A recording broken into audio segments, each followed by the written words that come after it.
Okey-dokey. So it's really good to be back again. It feels like it's been ages since I've done this, but I guess it's only been 2 weeks. But I've got some visitors with me. I thought you might want to meet.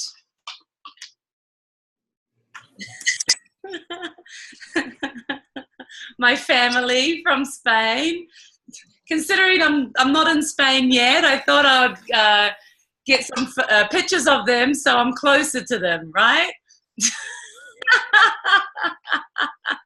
Oh, there's a few more. Do you recognize? We should do a quiz and see if you know who these people are. Dharmaraj. Hey, you got it. Any idea who this person is? Ryan. Oops, he's back. Manu. Look who's Tata.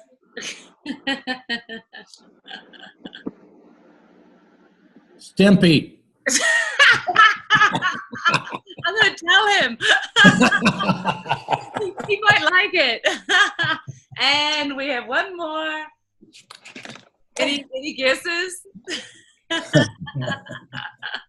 We did a day of the mastery here Sunday, and it was really cool because 2 weeks ago we decided to do this, and we were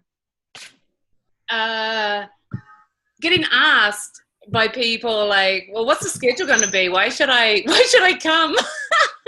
And I'm like, well, hopefully you just want to come and ascend and learn a little bit more. Like, I don't know what the schedule's going to be. And it was really cool because when I kind of sat with it, it was like, I can't make a schedule because the teaching's alive. I mean, I could pretend to make a schedule and say we're going to start at 10 and then this is going to happen and this is going to happen, but it probably wouldn't, because who knows what the group needed and who knows what the universe is going to give the group. So I couldn't actually make a schedule. I could make a relative time and offer some ideas. So it was really actually really cool to see that we don't, how we need to get our value through ideas and words and schedules. And then in reality, it's so much bigger than that. And so with me completely having no idea what I was going to offer people for a day, all these ideas just started to bubble up. It was so much fun. And as it turned out, this day of the mastery turned out to be, we did some yoga. We talked about why yoga is actually even offered on the mastery course. We talked about lots of stuff. Of course, I talk a lot anyway, so that was no problem. But it was really nice because these silly little ideas kept popping in to share what the actual mastery experience could be like, even though it was in Mexico. So we ended up having a lot of fun.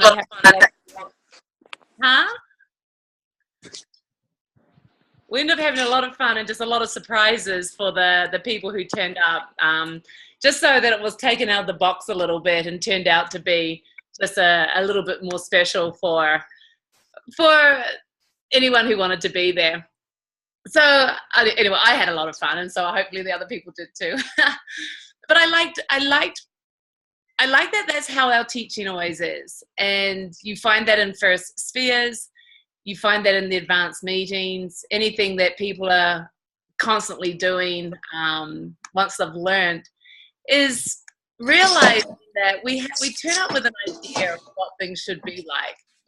And even with the first class, we turn up with an idea of what things should be like. And then it just, if you just surrender to what's going on in the moment, it gets created in absolute perfection without us trying to make it right. And that's the same as life, you know. You know, we wake up in the morning, we have our list of things that are important to get done today, perhaps. And then we get going and everything changes. It's like a bomb goes off and everything just goes in different directions. And good news, bad news, whoever knows what's going to happen. But if we just surrendering to it and allowing the universe to take us where we're magically supposed to go, there's never, ever a problem. And in fact, what happens is we get out of the way and allow creativity to move us. We allow the universe to move us in the perfect way that we're supposed to be moved. And so it really takes our own head, our own idea out of the question and allows this bigger picture to dance with us, to be created. And we're just magically on this ride with it. So, you know, like this advanced day was so, well, it was beautiful. They're always beautiful. I love doing them. But it was just so incredible to see how things, all these little ideas came about to create it and just make it a special day. We even had VIP parking. No, valet parking. We had VIP seating and valet parking because we had a lot of people from out of town turn up. And it was just an idea. But the people arrived going, oh my God, we got valet parking. We're taking the keys and giving them a number. And then we ran out of room for where everybody could sit. So then we decided to do VIP seating if you went upstairs onto the mezzanine floor. And so we gave them something special too. So it felt like VIP. Anyway, it took it from this box, from this, what could have just been this list of ideas of what was going to happen, you know, the schedule. And then just made it just pure magic of whatever ideas were coming through, whatever we needed just suddenly turned up and just became more fun and more special.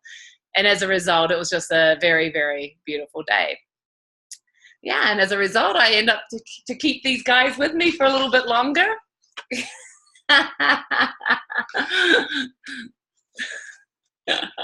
Where's the one you really want to see? Here's the one you want to see. I actually told him the day before. I spoke to Maharishi like the day before, and I was like, oh, I've got this idea to make some heads. Put your head on a stick and show it to everybody, you know. So you were there in the class, and he goes, oh, Jaya, no, don't do that. So when I was doing it, I was like, am I disobeying my teacher here? Is this something I shouldn't be doing? Oh, well, it's for the greater good. So I'm sure he's seen the photos by now. Anyway, people got a kick out of it, so it was the intentions were good. So this Zoom call, I think the last Zoom call we did, I can't remember, but I've got a feeling I gave you guys homework. Is that right? I got a feeling I got people to play with something. I'd imagine it's like being alert or still in your experience. And we're going to share a lot on this call. Does anyone remember? If you do, unmute yourself and just share, because honestly, I can't remember. Speak now or forever hold your peace, and I'll just start talking about something else. But I've got a feeling I was invited, because I think I talked a lot last time, and I was inviting you guys to share this time, but I can't believe it. Yeah. Yes. I don't remember how you call it, but I remember you let us to play with the guided meditation you did at the end. So that was like with that gentle, effortless awareness to play with that. That was homework. Great. And then was there homework to keep doing it or something? Yeah. Aha. Thank you, Madeira. You're welcome. See, I need you on these calls. So anyone who's been playing with that for the last couple of weeks, do you want to share what's happened or what you've noticed changed in your experience? So that'd be a really fun way to start off tonight, actually. Like if your practice is getting easier, if the alertness is something that comes and goes for you, or if it's getting more stable, what's happening? This is where you talk.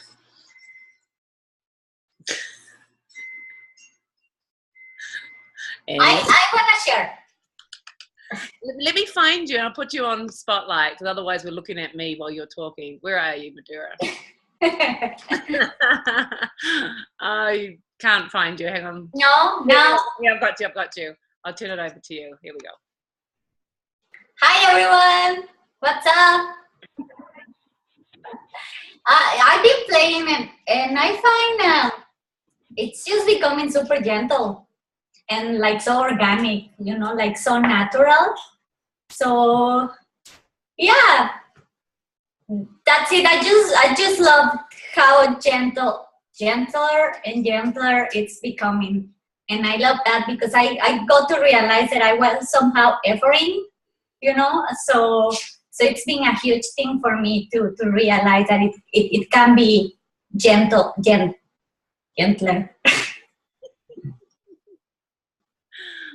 Perfect. Thank you. Yeah.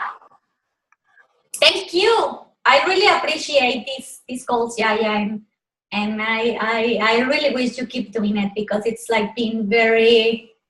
It's just like every time we have a call with you, it's just you say what I needed to hear that day. So please keep doing it. Keep doing it. If it's not for if the USA have another call, oh well. Canadians, we want it, or at least I do. Oh, thank you. Yeah, I sent out an email that this might be the last one because I don't want to conflict with anybody else making Zoom calls around the country. But yeah, we're operating out of 2 or 3 countries at the moment, aren't we? So let's take a vote at the end and see what happens, okay? And since you guys are on, I imagine it's going to be yes. Let's keep going. But I wanted to comment on what you just said, Madeira, because and this happens to everybody who does this practice and probably any practice of meditation, is the idea that we always seem to sneak in this idea of trying. And even though on the very first night that we learned the very first technique and learned to meditate, the invitation forever is to be gentle and to watch and to be absolutely innocent with what your practice is and whatever you're experiencing. But I know for me, I've been playing with this for a number of years. And so the first half of my ascension life, which is probably easily 7 years, was a lot of trying and efforting. And I really strongly remember when I just couldn't wait for the time to be over so that I could get up and just get out of the chair and get going because meditation was hard. And what that did for me was really create this idea that I had to meditate, I had to do it right, it's going to work soon, I am feeling results and I am noticing I'm changing, but the goal, waking up, enlightenment, trueness to myself, eternal peace, these big words, when was that going to happen? And was it even going to happen for me? Was I just one of the millions of people that were hopeful, and there was just a handful of people that actually succeeded and experienced, these big words or these big dreams that meditation is supposed to lead us into. And when I started playing with what I've been playing with you guys for the last couple of weeks, with the gentleness, the alertness, the ability to just surrender into this moment and just be content here, to really disengage from the mind, from all those thoughts and identification to that, and to just let that stuff be there no matter what's happening in your experience. Let it be okay without judgment, but play with the alertness and rest now, no matter with how many thoughts you have. When I changed my focus to that, instead of trying to do it right, trying to get through my ascension time without, killing myself or getting bored, or wondering if this is working for me.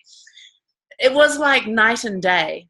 It was like so dramatically different for me that the battle was finished. It basically I could see when I tried to do it right versus the alertness and the gentleness of just being present and allowing whatever's in my experience to be okay.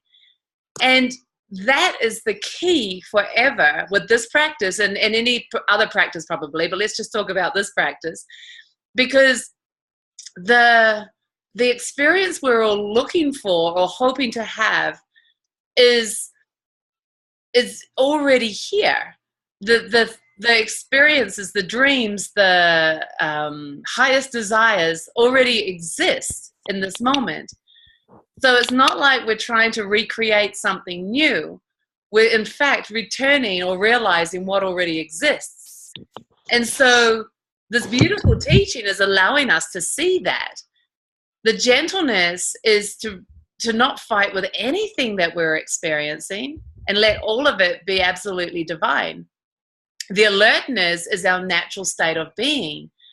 The unconsciousness or the thinking is the old habit that's removed us from recognizing the peace and the divinity of right now.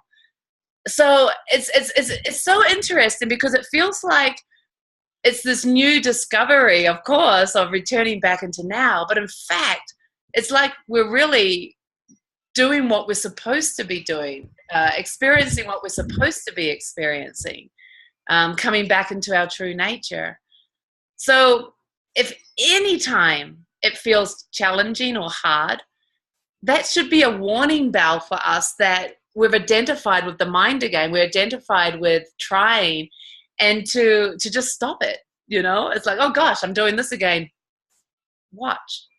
So it's not like there's a right way or a wrong way, but there's definitely a way that's more peaceful, more alert, more conscious, more unifying than the typical way of ascending, or the way I used to ascend, which was trying to throw an ascension attitude every now and again and see where the heck it took me, and hopefully I was going to be a little bit more peaceful. So the key forever is the alertness and the gentleness forever. And that will keep growing. Because life becomes our teacher. It's like whatever's going on in our experience shows us if we're resting in this present moment or if we're attached to the thoughts, right? And it becomes that black and white. It's like, are you thinking? Are you in the world of thought? Or are you present? Am I allowing? Am I conscious? Am I just resting in this moment? Or am I off thinking and judging and trying to do something? And forever, that's the two worlds that we dance. And there's not a third world. We sometimes we pretend there is, like, it's a little bit unconscious today, or it's a little bit floaty today. But the reality is there isn't another world. There's two choices here. You're either attached to the movement and conscious of that, or you're attached to the stillness, to the observing and conscious of that. And that's basically our choice. And that's how we keep growing. So it's a great thing to be discovering. Does anyone else? I got a comment to the sign of somebody saying, what were we supposed to be playing with? Okay, so just to fill you in, probably the last 2 or 3 calls, I did some guided meditation towards the end, I think, or maybe halfway through.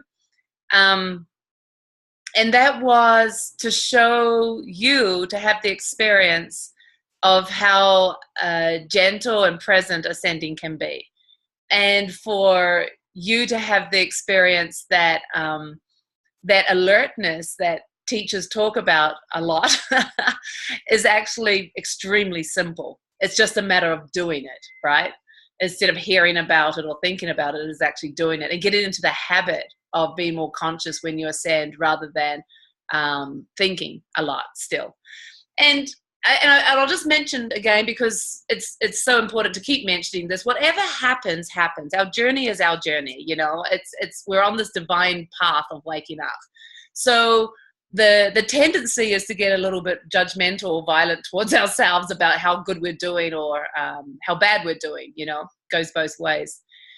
And even if you have ascension just completely bombarded with thoughts, if you seem to be thinking a lot, it's just what it is.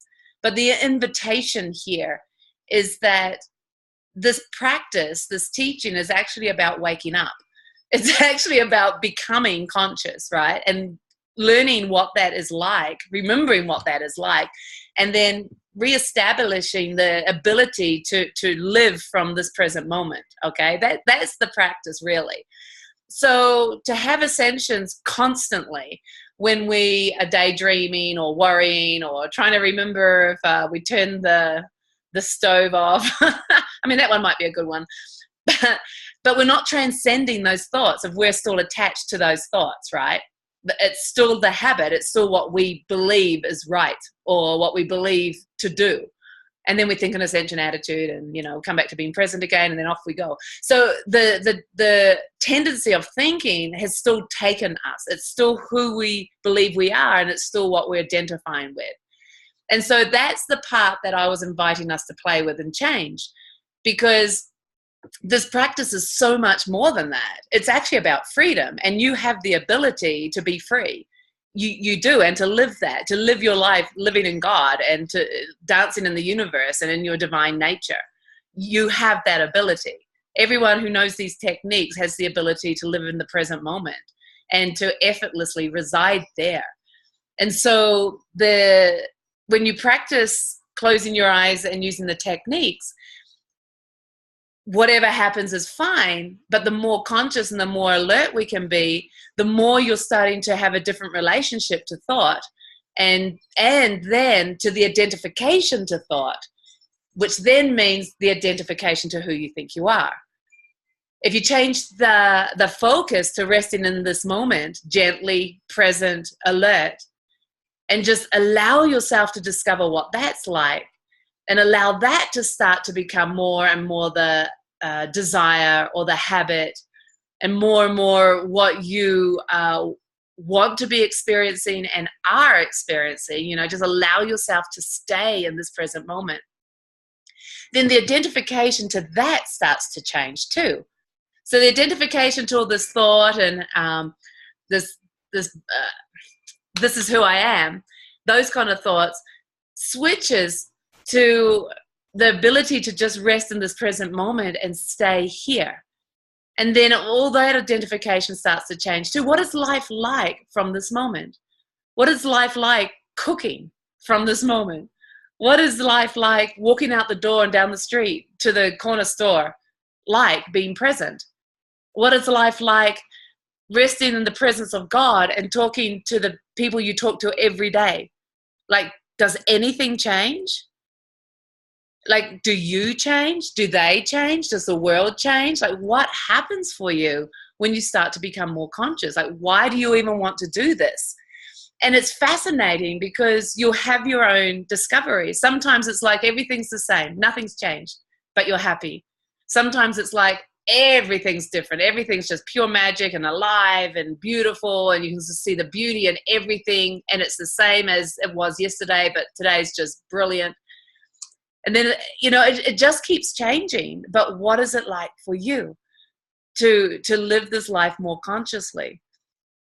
And that's when the negative patterns and the addictions and the ideas that we hold on to so strongly that tell us who we are and what this world is all about, that all starts to change, because it's not true. It's a concept. It's this idea that we've identified with. And by just simply having the ability to rest more in this moment and have that desire just to explore and see what this is like, the identification to all of that stuff starts to soften and change. And what you believed as absolute truth about yourself, this is who I am and this is how I act, might not be the truth after all. You know, it's being so present and so innocent with your day or with this moment, that even the people that you've known forever, you know, your partner, your family, your work companions, your neighbor, you see them completely different today or in this moment, because you're not holding them to even 1 minute ago. You're instead living this present with them, that you are able to see and hear clearly what's really communicating between the two. And that's pure the divine grace, because then there's no past, there's no struggle, there's no concepts about anything. Instead, there's living purely from this moment and experiencing life purely from this moment. And from this moment is where the experience of God resides, the experience of the divinity, of the infinite, the universe, however you wish to describe that. That's what this is all about. So it's not about just trying to stop thinking and have a better experience. That happens naturally. But it is about having a relationship with this moment that's divine and actually living that. And that's waking up. That's freedom. when you're not holding on to anything of the past and living with so much, I'd like to say so much joy, but that word holds a concept too. It's like just this inner contentment and knowingness that everything's okay, however that's expressing itself through you, because it might not be like, joy. It might be, you know, an inner quiet joy in this moment. So for people not to get, you know, confused about that. These concepts, they make it so challenging sometimes. But if you just come back to the pure experiencing of now, whatever is here for you to be, for you to give, for you to share, for you to say, it's no longer confined to your ideas of who you think you are. Instead, it's that greater movement of what serves everybody, including you. So yeah, it's a good thing to do. So we should practice it, right? So I told you, if you guys don't talk, I end up talking the whole time. Okay, so has anyone else been playing with it? And has anything they wanted to share? I can share. It's Para.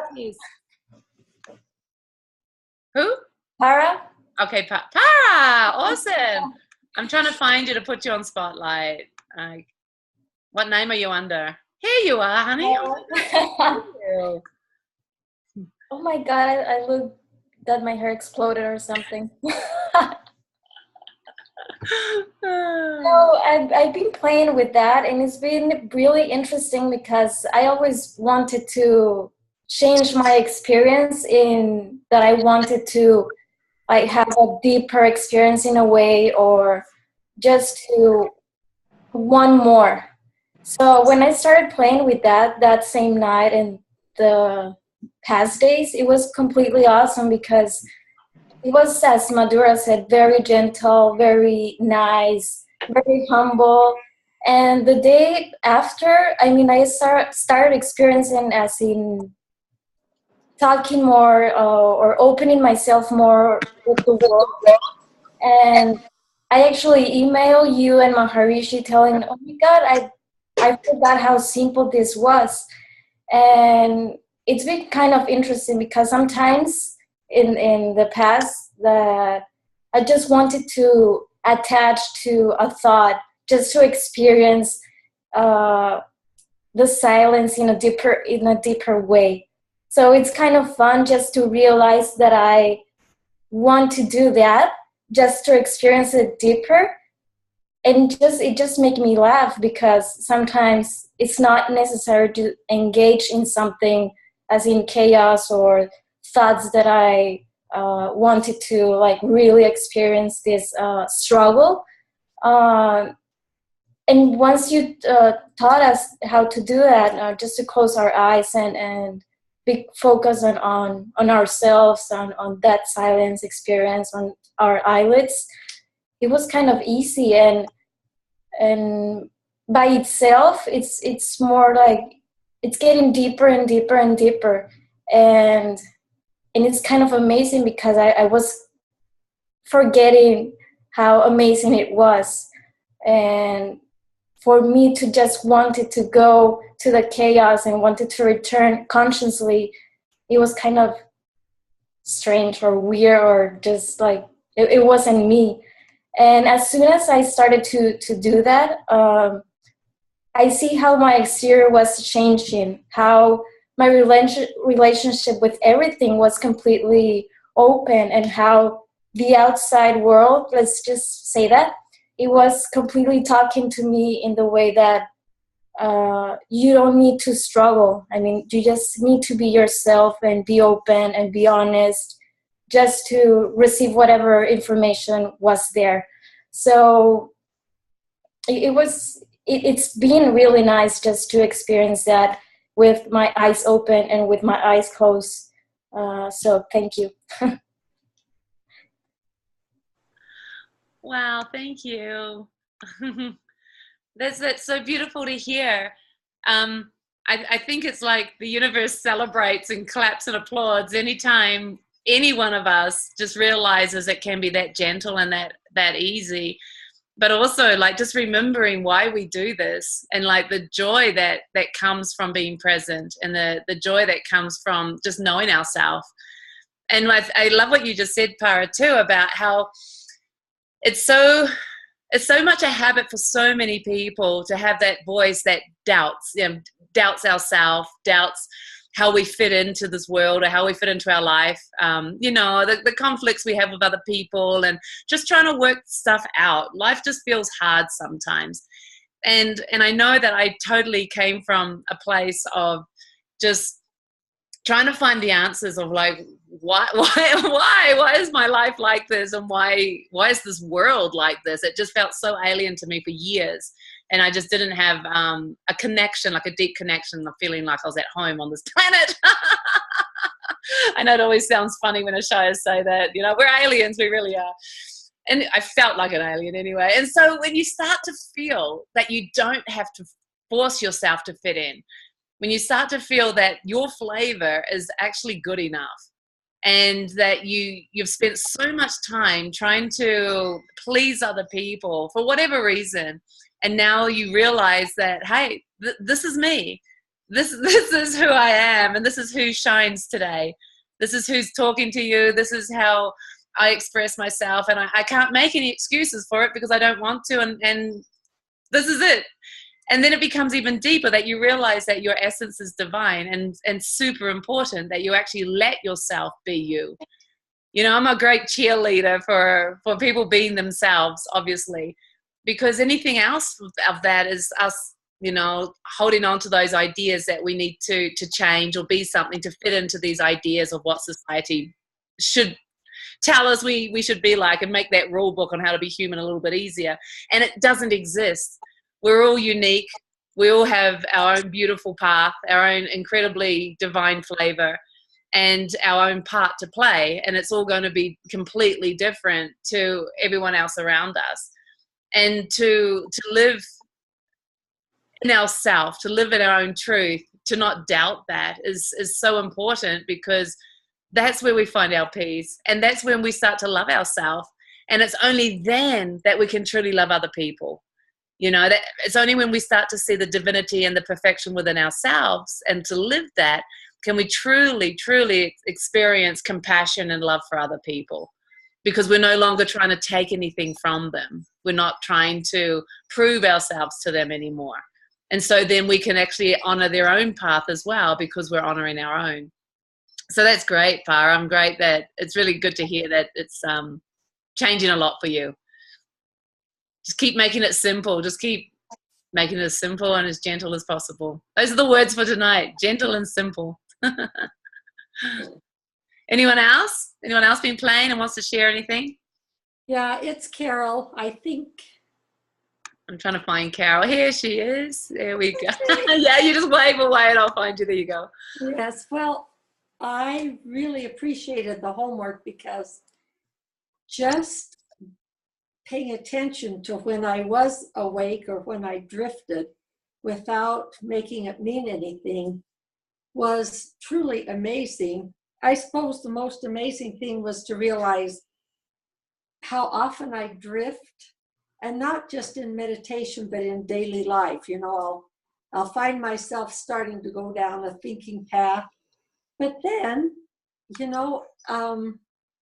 I've just become so much more compassionate with myself because of just thinking of soft and gentle. And for me, it's also slowing down, just pausing, especially in daily life.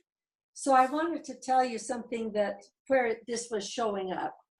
I had a friend who set up a meeting for me with a lawyer so I could talk to him about a courtroom scene in a book my writing partners and I are working on. And so I knew where I was. Well, I knew the address of where I was going in downtown Tucson. I knew when I was supposed to get there. But this was someplace I hadn't gone, and there's this old habit that would say, I have to know how things are going to go before I do them, which actually doesn't work. And what I noticed on that day was, at some point, caught myself, the wheels moving, and I caught myself, and I just really surrendered to the moment. And I got down there in exactly the right time, and I couldn't find the underground parking and drove around, and there it was, and got myself where I was going to go. And the interview was just very easy. And I believe that happened when I just surrendered, because I was going to work myself into, okay, and then when I get up there, what do I need to say? And that's another thing. I was always, scripting myself. And to just stop that, be in the moment, be with people, and allow the moment and the people to give me what it is that's to say, So that's pretty amazing thing. So thank you for that homework. Wow, Carol, that's awesome. Are you heading to Spain soon? Yes, ma'am. I'm getting some of my stuff all laid out that I need to take, documents, medicine, all that stuff. Good job. Have a lot of fun over there. Yeah. And, my daughter had breast cancer operation on Thursday. And, I asked her if she lives in Germany, if she needed me to come to change my plans in Spain. And she said, no, she felt like with our communication, phone, I FaceTime and whatever, that would be okay. So she's had the operation, and we'll get the lab report tomorrow. And then we found out our family has that genetic anomaly that predisposes cancer in the family. And so we need to do genetic counseling. It's just amazing. I know some people are kind of like, well, aren't you upset? Like I need to be upset. Well, I don't like this, but I'm not upset. I'm grateful that I can reliably find the place of peace and stay in it and bring myself back when I realize I'm not there. So I really am grateful for the teaching. Yeah. Wow. Thanks so much for sharing all that. Big hug to your daughter. Yeah. Thank But you. it is amazing how everything changes though, doesn't it? Like people expect us to worry, or people, it's the habit. It's what probably everyone has done, and probably what we did do too. And to live differently, where you can actually love and support from this pure place rather than from this place of worry is so different and so much more rewarding. I'll tell you a little story of what happened to me the other day, because I thought it was quite fascinating. And if it ever happened again, maybe I'll react differently.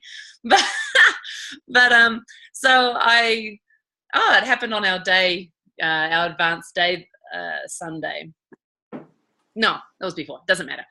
So anyway, it's a gas oven and a gas stove here. And so I went to light the gas oven. And the pilot lit, but nothing kind of went, you know how you usually hear all the gas lines go on. And I'm going, I don't know if this is lit or not. And can I smell gas? No, I can't smell gas. And I put my hand inside, and no, it's not getting warmer. And I'm like, this doesn't sound right. Maybe it's the pilot's burning, but the gas, I don't think the gas is burning. And I was like, geez, what do I do? And then I just sort of stood there, and I'm looking at it, waiting for the answer. And then in one moment, I had this thought or this feeling. I went, no, this isn't right. And in that moment, I kind of turned away. And then this explosion happened. And it happened so loud and so much intensity that the curtains in the window, the curtains fell down, and all the top of the stove top, where the burners are, all shook and moved. And I felt it, I felt like an air. But there was no flame, thank God, or else I probably would have lost the side of my face or something. But there was no flame. And I turned and I looked back at the oven. I went, oh my gosh, and just turned it off. And that was it. Even later, I was like, why didn't I react? How come I wasn't scared? How come there was no reaction in me? Like there was no trauma, there was no fear. It was like it happened to someone else. It was so bizarre. And like I said, the next time, hopefully it never happens, but if it did happen, maybe I'd react differently. But it was so funny how we assume how we should react. Like we should be scared, we should react, we should be concerned or whatever. But yeah, no, it just happened to someone else. Happened to this body, but maybe I wasn't in it at the time. It's fascinating how our relationship changes with things. You know, that is like what you said the other night about looking at the world like a camera, like a movie camera looks. It just simply sees what's there, and that's it. And it's that's another analogy that has been helpful. Yes. Yeah. And it's so true. It's like realizing that when you're just in this present moment and just watching and aware and alert to everything, it's like a video camera, just how a video camera watches everything, you know. And I love that analogy because you really get the handle on how there's no judgment with that. Before, you know, almost everything that happened, I would judge as good or bad. Every conversation would have a good or bad connotation to it.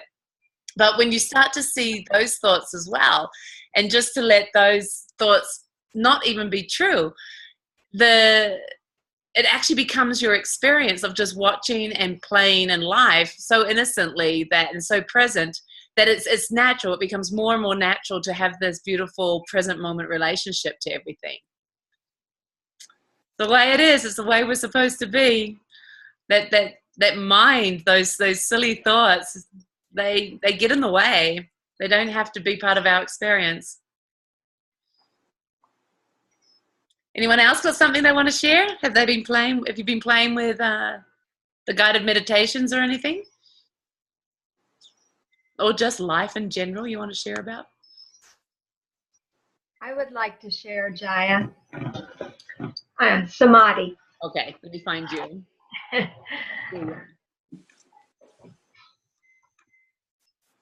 Hi. So for me, this has been the year of gentleness. And it really started at the Corning retreat with you and has carried through. The Arizona retreat was just a reinforcement of it. And then these Zoom calls have been amazing. And the thing is, I didn't realize that I wasn't being gentle with myself. You know, I thought I was. But as I started playing more and more with being gentle, really focusing on allowing myself to just be gentle, I realized that there was a lot of resistance to any thoughts, to any activity. So it was like the instant that any thought would come up, I was just quickly bringing my attention back to an ascension attitude, like I had to get away from that thought, you know, instead of just recognizing it's just a thought, and it can't disrupt my peace unless I allow it to. So it has just been an amazing adventure of noticing more and more how much more gentle I can be all the time, and just resting back into this present moment and knowing that whatever is there, whatever is happening, is just so absolutely perfect in this moment. There's nothing that I need to rush away from. So thank you so much. This has been an amazing year of discovery after 20 plus years of ascending. I know. Isn't it funny? I know. When people, you know, we all introduce ourselves, la la la. People saying they've been ascending for a few months or a couple of years, and I go, yeah, well, I've been doing this for about 16 years, and about 7 years ago, I started to be gentle. It's like so funny, isn't it? But we paved the way, Samadhi. we know clearly the way not to do it. Right. But I love that too, because you know, we all have our journey and we all have our way of learning things and at the perfect time. And it's for sure, for real, that as simple as this teaching is, the guidance has been changing though. I know when I became an ascender, then became a teacher, the ascendant, that word, the ascendant, was used so much, and it was very mysterious. And as a teacher, I got taught to let people have their own experience of discovering what that is, which is awesome, which is great. And I embraced that, and I was very excited to hear people's discoveries. But it's really obvious as everything's evolved and as humanity's waking up and so much stuff's happening around us and things are getting faster and more conscious everywhere, the guidance is also clearer and much more, I don't know about needed, probably needed is the right word, but it's also hand in hand with, yes, we need our own experience, and yes, it is our own journey of discovery, but it takes the mystery or the challenge out of it to have people or have teachers constantly around us saying, well, this works. This really works. This really worked for me. and so the guidance has become so vital in this teaching now, way more than when I was learning, because we were very much left on our own to just discover. And so what did we discover? Well, I discovered I loved to think. I discovered I was very attached to my emotions, and I stayed in them, and I stayed thinking for a long time. So I didn't keep transcending that because the invitation wasn't pushing me in that direction or inviting me in that direction. It probably was, but I probably didn't hear it that way. You know, we hear it when we hear it.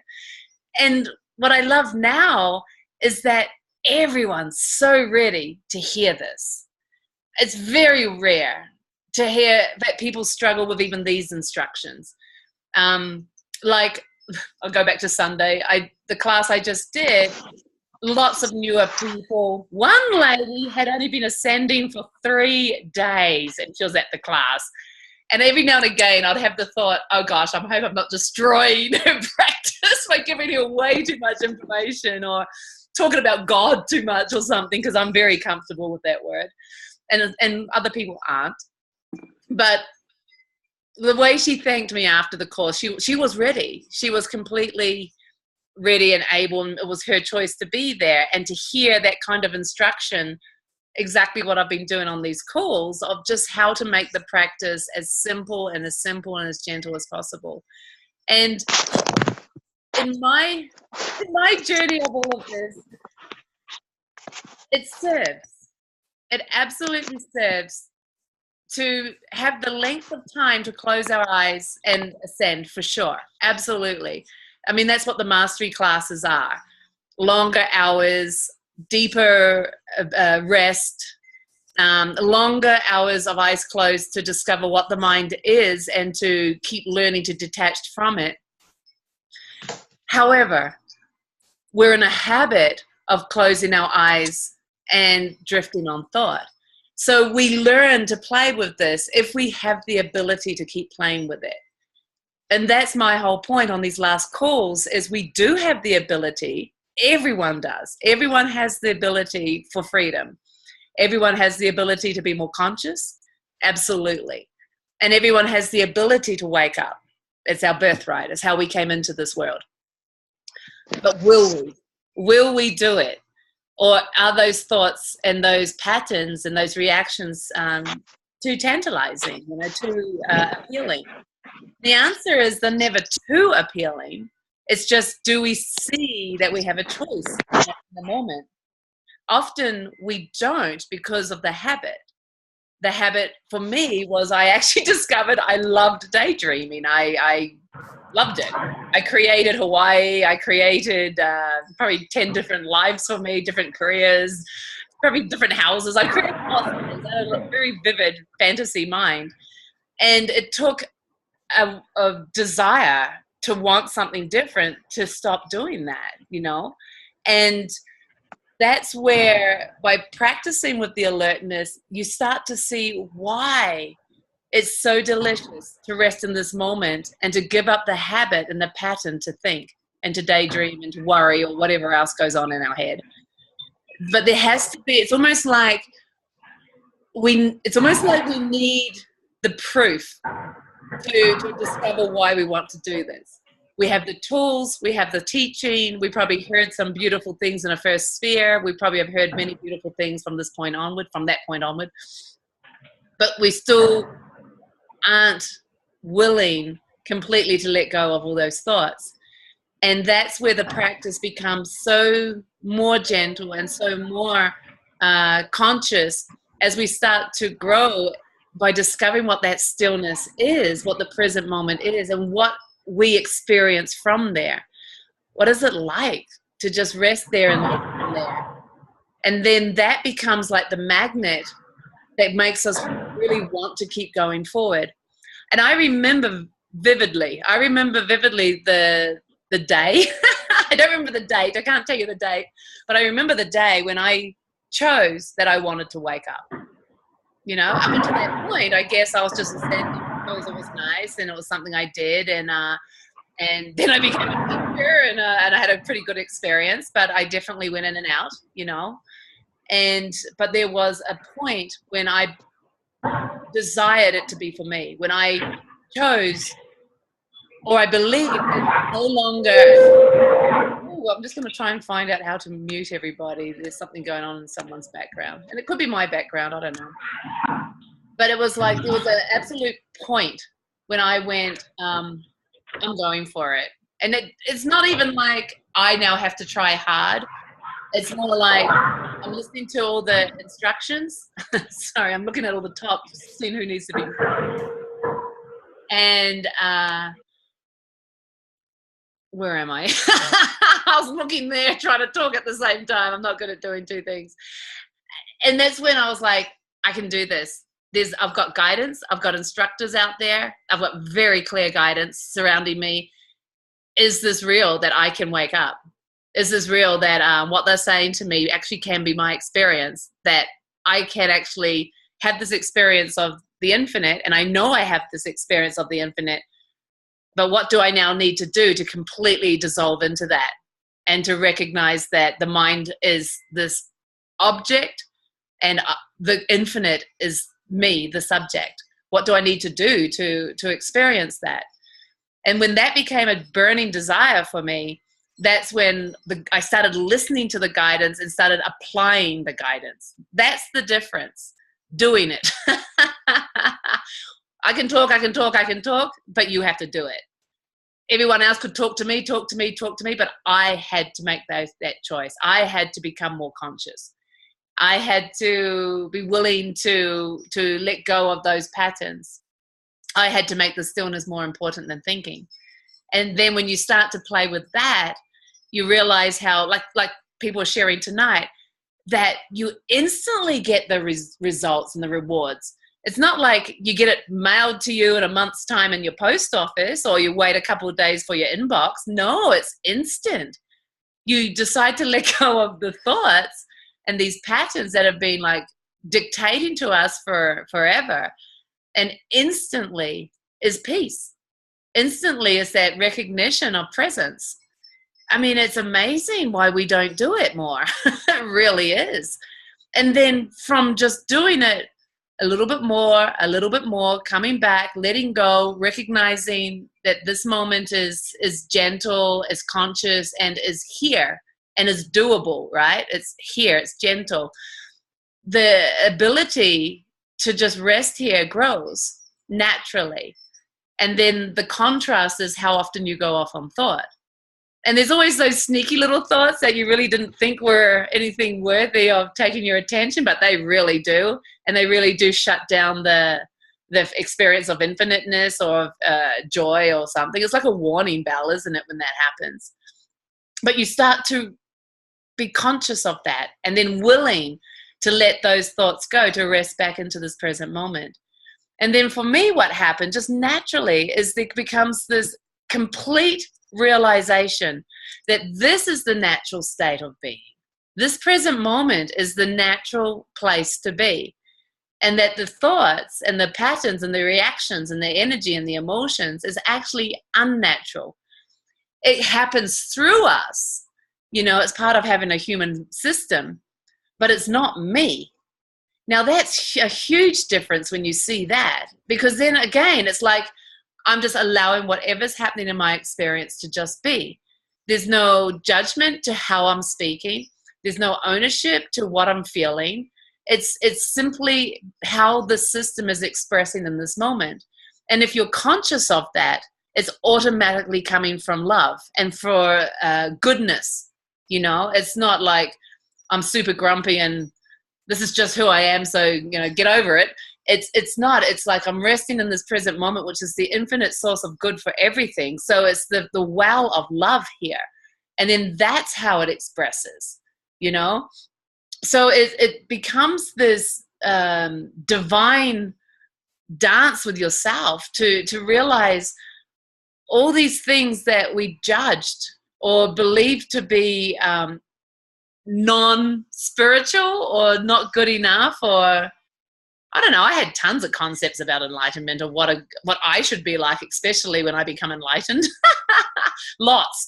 And a lot of them were, you know, it was going to be complete joy and bliss and I don't know, saying beautiful poetic Sanskrit writings and quoting the Vedas and all kinds of magical stuff. That hasn't happened yet, by the way. The joy, yes, that keeps growing, and that's very apparent, how little I take seriously and how the natural state for this system anyway is just to enjoy the moment, to enjoy life. That's very apparent how much that's changed. But the other stuff, that was all just, that doesn't happen to this nervous system, you know. I've pretty much got the fourth guna. I speak with a strange accent. I actually speak with a strange dialect a lot of the time. I make up words. It's not very poetic a lot of the time. And that's what I'm supposed to be like. There's no judgment there. It's here it is. This is what shows up today. And I love that. I love having no concern or doubt or criticism about how I'm supposed to be in someone else's eyes. Isn't that just beautiful? Because I don't know about you guys, but for me, that was a big one for me most of my life. You know, trying to fit in, trying to be right, trying. We all know. I don't have to keep going on about it. So it's like realizing as we discover more of these thoughts, of what we have been identifying with, it's like realizing the more you put attention in this moment, that stuff just doesn't matter. If it's there, if it's not there, who cares? Because what you put your attention on is what grows for you. And you can be so filled up with this moment and so entranced by the divine nature of all things and the perfection of all parts that you have no concern of how many thoughts are in your experience or how you reacted or if you reacted or what you thought about. Like, it just doesn't matter. It's so full in this moment that you just keep coming back or staying here. And this becomes the living experience, the living expression of who you really are. You don't look for anything else. There's no doubt that there's anything else to get or to discover. You just completely dissolve into this moment and let this be enough. There's nothing else. There's not another moment that's supposed to be better. What a relief. What an absolute relief. Anyone else want to share?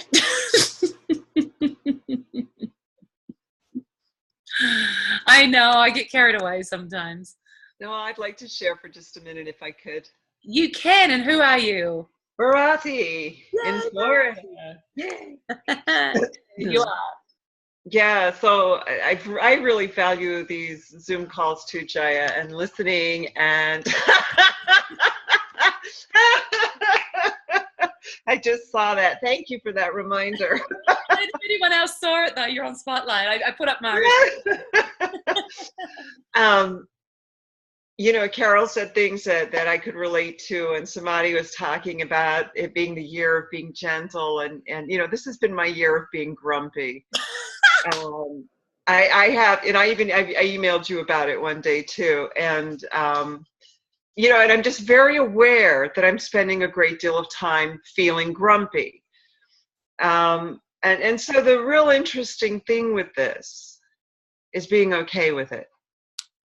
You know, I can rationalize it. I can make it logical. I can say, well, I'm under a lot of pressure. My father's at the end of his life, and and all these other things, and my dog's not well, and blah, blah, blah. I'm just grumpy.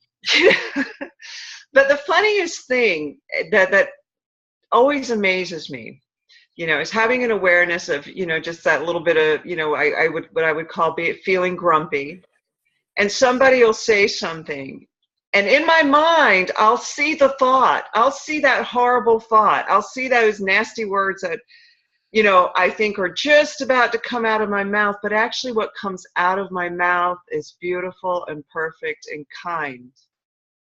And it always startles me when I have that experience, because that part of me is ready and poised, you know, to say something biting or harsh, but that's not what comes out of my mouth. What comes out of my mouth comes from God, from love.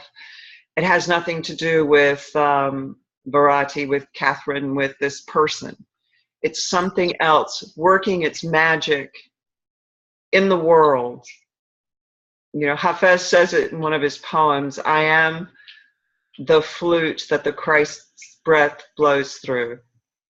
When I surrender myself to the present moment and really practice that, focusing on that, letting go my judgments, my beliefs, because you know, we can say a judgment is it might be a good judgment. You know, I'm a nice person. It's still a judgment. You know, they're not always negatives, but just letting everything go back to the origins from whence it arose. Yeah, just turning it loose, not trying to own it or possess it or say it's my thought, my words, my deed. Just giving it all back again and again and again. I am forever amazed at the magic that happens in my life, even when I'm grumpy. And she says it with a big smile on her face. That's so cool. You know, and I'm glad you brought that up too, because you know, we always have an idea of how we are, and it's so funny how maybe the world doesn't perceive us the way we're perceiving ourselves too. And you know, it always makes me laugh when in Guarapa in Spain, when people will share and they're like, you know what, I had the worst day today. You know, and they're like grinning from ear to ear, and they had the worst day. You're like, that doesn't quite match. I think you had a good day. But it's funny because we might have a moment, we might have 10 minutes, we might have an undercurrent of this feeling. And yet, if we're not identifying with it constantly, it's just there. It's just energy. And that's the breakdown too, is that emotions are just hilarious, aren't they? Because we so identify with the name of them. And then that name, you know, its grumpiness becomes, you know, it's because of, like you said, you know, you try not to put the story on it, but you could if you wanted to. So there's this reason why I have this grumpiness and this feeling here and whatever, you know, like we all have that. And then if you kind of like play with that and come back to, like you said, come back to just observing and being more present to it, the name disappears, the story disappears, and it just is what it is, you know? When we play with being really present, like just gently, beautifully present, 100% present to now, the name of energy doesn't exist. The name of the emotion doesn't exist. And I think I talked the other week about pain too. Even the concept of pain changes when we're completely present. But emotions especially, you know, we have this idea that this is how we feel and this is what's going on. And that's actually in time. This is how I did feel. This is how I am feeling. This is how I'm going to feel because of. And so we have this timeline that we identify with. And by just purely investigating this, or choosing to be more present and putting your attention more in this moment, you have the experience that the idea of the emotion or the name of the emotion falls away with just being present. And then even the relationship to the energy changes because it's just there. It's not good, it's not bad, it's just happening. And then it's like, and then how you express yourself, it might be in relationship to that energy or it might not be.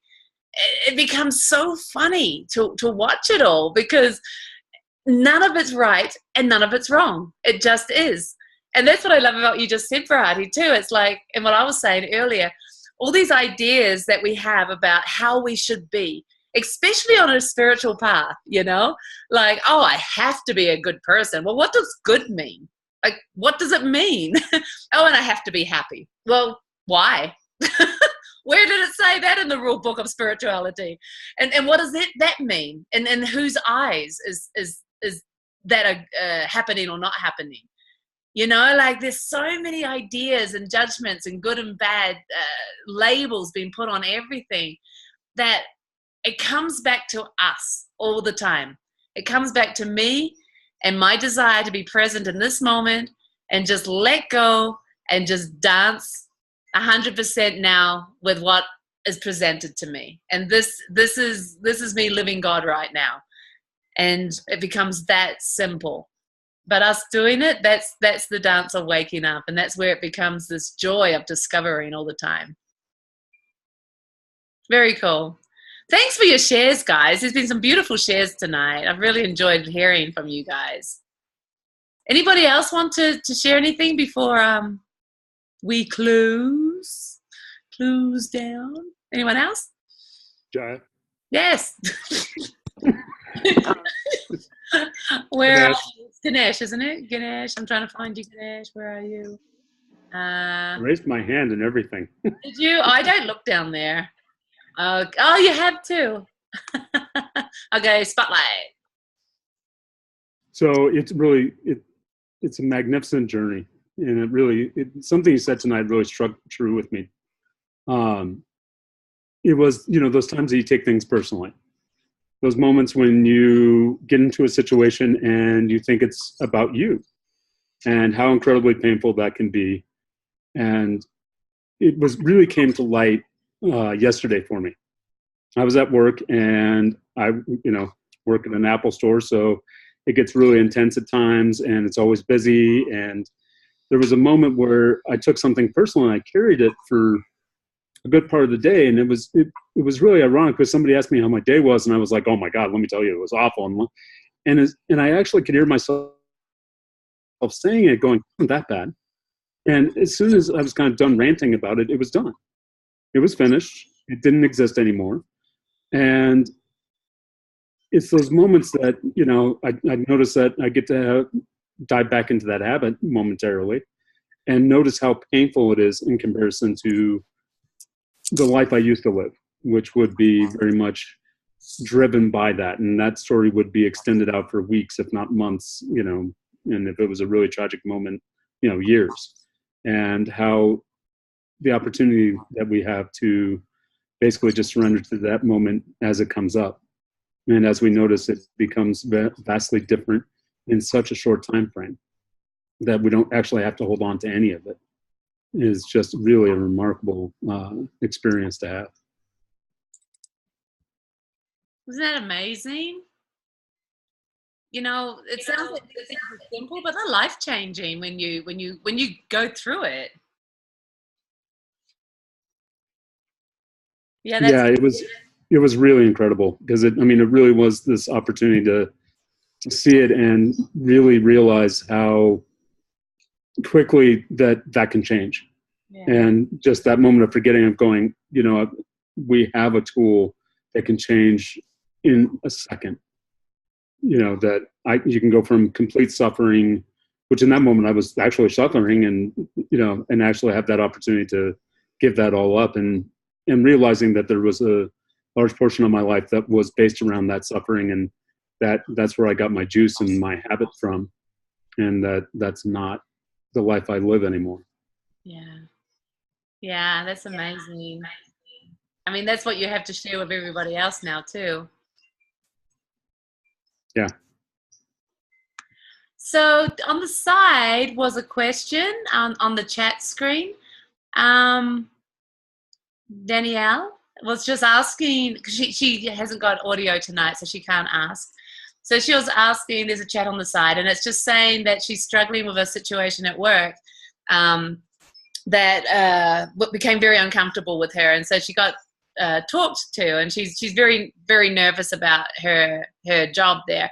Because I guess it was the boss. I think it was the boss spoke to her and kind of said some nasty things to her, called her dumb and a few other things. And so at the moment she's feeling very scared and nervous about going to work and being with these people. I think I've got that right, Danielle. That's kind of the gist of it anyway. So she's asking, how do you be gentle and how do you stay present and alert when it's just struggling, when you're struggling with interacting with these people, especially when, it's work, you go there almost every day. Yes, okay, so I've got it right. So the first thing I would definitely recommend, Danielle, is you can't change other people. Sometimes we want to. Sometimes we really, really want to change other people. And I hope you can laugh at this with me. Like, I know that sometimes when we're in these intense situations, and especially when the people are being quite intense towards us, it can be quite challenging and quite hard. I'm going to take out the word hard because I don't like to use it. Challenging is one word, and difficult to know what to do and how to handle things. What you have to remember and to keep coming back to, and this is what changes the energetics of everything, is that they are allowed to be them. They are allowed to be who they are and to say the things that they say. I mean, it's sometimes when it's aimed at us, it doesn't feel right. But let's just put that aside for a moment. But everybody is doing what they believe is right, regardless of how we experience it. We believe we're doing what is right when we say things, when we do things.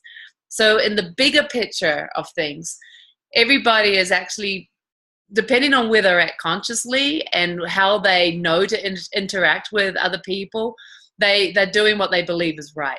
So their path is actually perfect. They're growing, they're learning, they're going through their world and their life. And then they interact with us, and sometimes it just doesn't feel clean, it doesn't feel loving, it feels mean. So who knows what it can feel like sometimes. But we all know that sometimes it's just difficult. And what you have to just keep coming back to is that you have a choice here. You don't have a choice for them to change. They will be them. And that's just the way it is. But you have a choice for you to change. So even if someone says something to you that's nasty or hurts, you have the ability with your techniques to realize that you are perfect. You are centered and loved within yourself. You can connect to that beautiful space within yourself, even if the world outside of us isn't reflecting that to us, okay? And by finding that anchor within, you actually don't react back. The tendency for me in the past used to be to react back and to fight or to prove they were wrong, or to defend. And I think most of us have that tendency because it's just how we get taught to interact as we grow up, at school, siblings, all that. So you can change that though, because that doesn't actually serve the situation. If somebody's saying something hurtful to us, you have the choice to walk away. You have the choice to just be centered. You have the choice to be honest and just say, "Hey, that hurts. Do you actually really mean that, or can you say it a different way?" You have the choice to just be different and to not get caught up in the situation. The other thing too is sometimes people, especially bosses, say what they say in one moment, and then the next moment it might be completely different. I mean, who knows why that situation happened? Was it yesterday? I'm not sure today. But it's like giving everyone the benefit of the doubt to just be present with them. So meaning tomorrow when you go into work, the next day when you go into work, treat everything brand new. Treat the relationships brand new with joy and with love. Say hello, say good morning, say how are you, but don't hold on to these grudges. Don't see where that wall is up that says I don't like you, or I can't talk to you, you don't like me, and be the person willing to not play with that resistance. And sometimes it's hard. There's that word again, taking that word back. Sometimes it feels difficult to do because we really do believe we don't like that person because of what they just said. And then it's like, well, hang on, this is about me now. I've got the judgment. I'm the one holding on to this. And then you can let that go and just use your techniques to be present again. So the invitation is to explore that. We learn it. Hang on, she's asking me another question. We learn it. We keep developing these skills or these abilities to interact differently with life. And it's something you just got to keep playing with. And the rest of the question is, how do I do it with the fact that I could possibly be fired? And that's just part of God. It's just part of life. Who knows what's going to happen? You have no idea what's going to happen tomorrow. None. There's a million possibilities. And all you can do is play your part and live in peace. So there's no reason to live in fear. Yes, all of us have the possibility to be fired. I've been out of Spain for 4 months. I have the possibility to be fired from Spain. I hope not, because that's where my husband is. But we all have the possibility that anything in our life can change on a dime. And so, but there's no use being scared about what tomorrow's going to bring. What we all should be doing is just being grateful for now and playing with now, and just let tomorrow come, and so then every moment that we're experiencing life, we've turned up for life and playing 100% in love, so just do the best you can with that. And you've got plenty of teachers around you to just ask for advice and support while it's a little confusing for you. Okay? That goes for all of us. I love the quote. I used to have this quote in my bedroom maybe, or in a center I was living in, and it was like, if you have plans, no, that's not how the quote went. How did it go? If you have a plan, tell it to God and let him laugh, or something like that. Yeah, I got some nods. Yeah, that's it. And I love that, because it's like, be so willing that everything can change. Be so willing that we have a plan and we have this intention, but there's no point holding on to it. Anything can change, and there's no point being upset when it changes, because why give up our peace and our happiness for anything? And change is inevitable. It's always going to happen. And the only thing that doesn't change is this infinite well of peace and love within ourselves. So the more we discover that, the more we allow the world to change and things to change, and it just becomes this comedy of, well, I don't know what's happening now. And sometimes it might feel like it's a little bit more important, because like what Danielle was saying, that it's to do with work. Well, that also has to do with money and commitments and stuff. But God has a plan. There's this beautiful divine plan for all of us. We all have this divine path that's unfolding. And if we just keep surrendering to that rather than fighting it and resisting it, it's amazing how our days unfold and what gets shown to us. I'm experiencing so much magical stuff happening, and so many opportunities coming to me for so many different things, not just teaching, but many different ways to express this teaching or to share in different ways that I never even thought about. And the thing is, that's it. I'm not the one thinking about it. People are coming to me going, hey, would you like to do this? Or I've got this idea. Would you like to participate? And I'm going, wow, that's really cool. And it's like it comes to us if we just stop trying to put everything into little boxes and trying to control it. And that's what the universe has for us, these magical paths and creative plans of how we can live our own flavor 100% and just shine our own way, the greatest way it was intended to be. And who knows how that's going to look. I love that. I find that just so exciting because it takes all the planning, all the responsibility, all the stress. It takes all of that away and allows us just to be here now and enjoy it.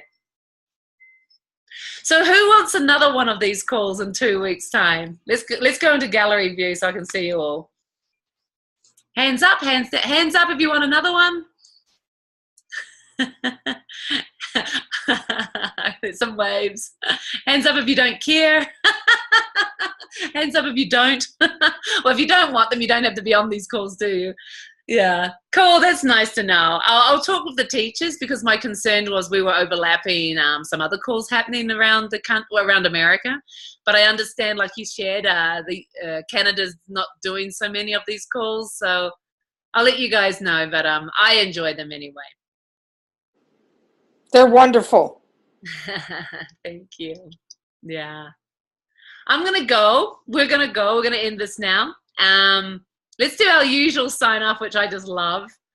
I don't know how to unmute you all. Oh, I've forgotten how to do this. Unmute where is it? Hey, somebody. No. I have forgotten how to get you guys off mute. Ganesh, could you unmute? Yeah. Where is it? Manage participants? Is it that one? We You can should unmute be able ourselves. to do it under Yourself. the There you meeting. go. See? I don't have to control anything. Thank you, Jaya. Thank you, Thank Jaya. you. Thanks, Bye. Jaya. Thanks, Signing off from Salt Lake. Thank you. California says Good goodbye. night. I'm calling from Los Angeles in Idlewild.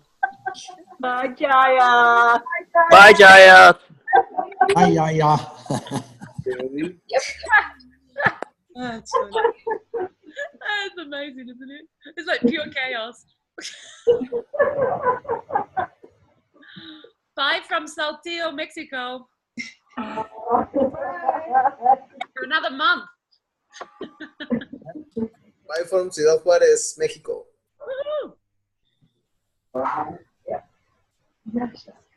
Bye from Vermont. There's for free. It's Medora. Bye, Medora. Oh, Avia. And Avia. Avia and Avia. Los Angeles, California. Sure. All right.